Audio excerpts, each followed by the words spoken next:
Bonjour être de lumière. C'est toujours une immense joie pour moi de vous deviner de l'autre côté de l'écran et de vous envoyer cette énergie de printemps, de joie, les chants d'oiseaux, les fleurs de colza, la viorne.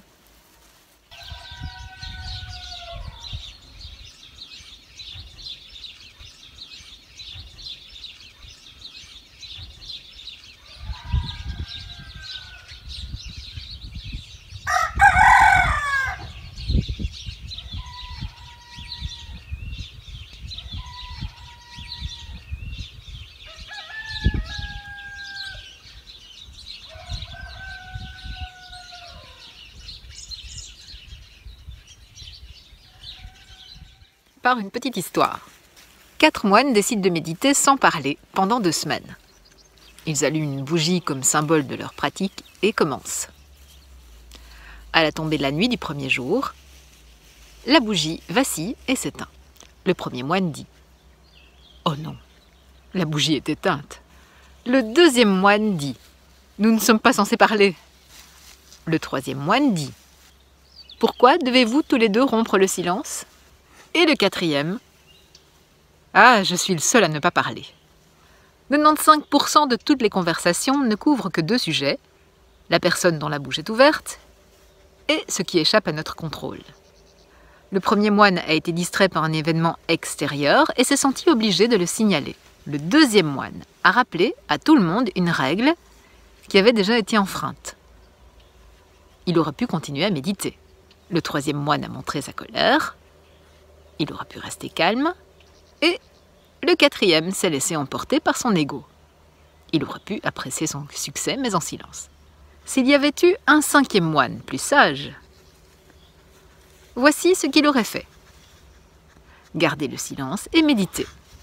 Ce faisant, il aurait montré à chacun des autres moines leurs erreurs sans un mot.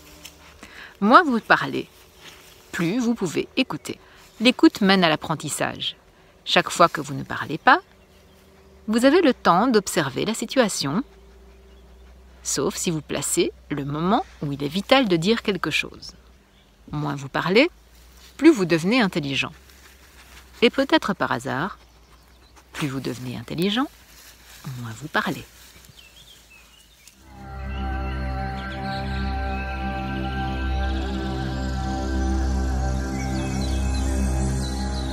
Pranayama, Sama Vritti Pranayama. Sama signifie même égal, et Vritti, l'onde, la vague. Nous comptons des matras qui correspondent à environ 2 secondes. Le matra est le temps nécessaire à faire le tour du genou avec l'index, puis en claquant des doigts. Dans ce pranayama, nous respirons en 4 temps égaux. Nous commençons par 4 temps.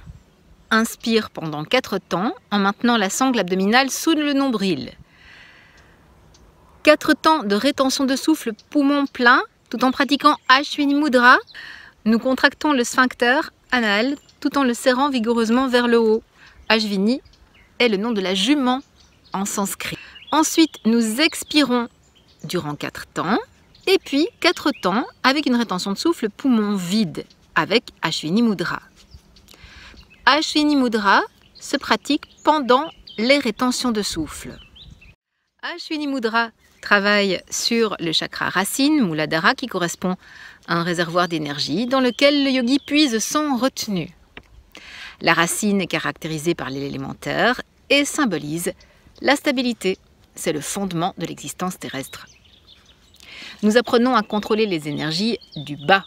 Contenir les énergies peut parfois provoquer de brusques montées de colère incontrôlées, le but étant de finir par contrôler ces accès de colère. Nous utilisons ces pulsions en les canalisant. Sama Vritti Pranayama soulage la constipation, évite l'apparition d'hémorroïdes et le développement de l'incontinence. Il facilite l'accouchement. L'effet énergétique de Sama Vritti Pranayama est puissant et régénère les centres énergétiques du corps subtil. Il en résulte une revitalisation de tout l'organisme et l'installation d'un état mental particulièrement paisible et épanoui. C'est source donc de bien-être, d'épanouissement spirituel. Ce pranayama nous permet d'atteindre une relaxation profonde. Il est anti-stress. Il nous permet de retrouver le calme en cas de colère. Il est défatigant, dynamisant. Il nous permet de retrouver du tonus, améliore la concentration, est équilibrant et améliore l'oxygénation du cerveau. C'est un peu un élixir du docteur Doxey. Il développe également la conscience du souffle, un peu comme tous les pranayamas. Il équilibre le mental et il apaise l'anxiété et les troubles du sommeil. À pratiquer sans modération.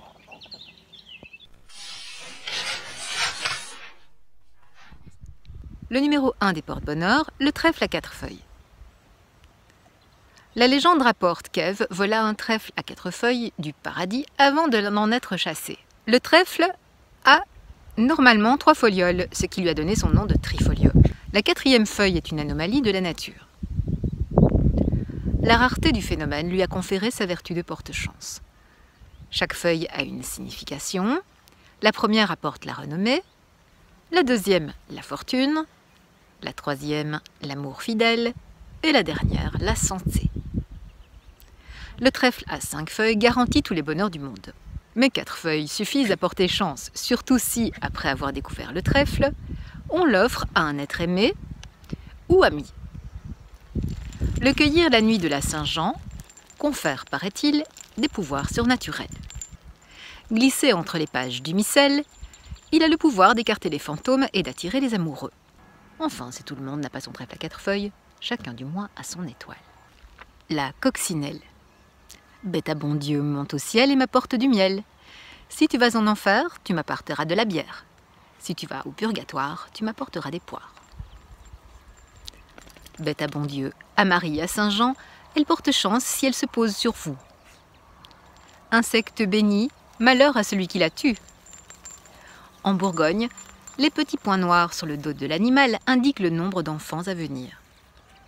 Vive les familles nombreuses! Des coccinelles en os taillé ont été trouvées dans l'abri de Madeline en Dordogne, datée de 13 000 à 8 000 avant Jésus-Christ. La bête à bon Dieu traverse le temps. Quelle meilleure preuve de chance! Mais pourquoi l'appelle-t-on bête à bon Dieu?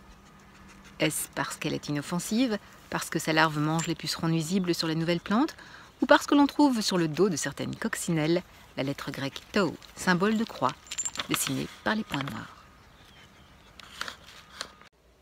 D'ici la joie de partager le soleil avec vous, je vous souhaite une inondation de lumière, intérieure et extérieure, d'ici la fois prochaine.